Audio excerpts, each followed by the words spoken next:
நேற்று மருத்துவர் ராமதாஸ் அவர்கள் ஒரு அறிக்கை வெளியிட்டிருக்கிறாங்க. அந்த அறிக்கையில் பார்த்தீங்கன்னு சொன்னால், வன்னியர் மக்களுக்கு உள்ஒதுக்கீடு அவசியம் வேணும், அது தமிழ்நாடு அரசு நிறைவேற்றணும்னு ஒரு அறிக்கை விட்டிருக்கிறாரு. வரவேற்க தகுந்த, அவர்களுக்கு உள்ள விகிதாச்சார அடிப்படையில் இடஒதுக்கீடு கொடுக்கறதுல தப்பு கிடையாது.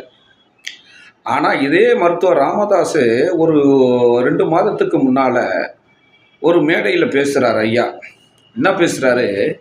இடஒதுக்கீடு பிரச்சனைக்காக இந்த முதலமைச்சர்கிட்ட நான் நேராக போகணுமா, இவர்கிட்ட போகணுமா? நான் எப்படியாப்பட்ட ஆள், பெரிய ஆள், நீலாம் என்ன ஆள், உங்ககிட்ட நான் நிற்கணும்னு அவசியம்லாம் கிடையாது அப்படின்னு திமிரான கருத்தை பதிவு செய்தார்கள். நான் சொல்லிக்கிறதே என்ன அப்படின்னு சொன்னால், ஒரு கட்சியினுடைய தலைவர் ராமதாஸ் ஐயா அவர் தன்னுடைய மக்களுக்காக போய் இடஒதுக்கீடு வேணும்னு ஒரு முதலமைச்சர், தமிழ்நாட்டுடைய இவரெல்லாம் கிடையாது, தமிழ்நாட்டினுடைய முதலமைச்சரை போய் சந்திக்கிறதுல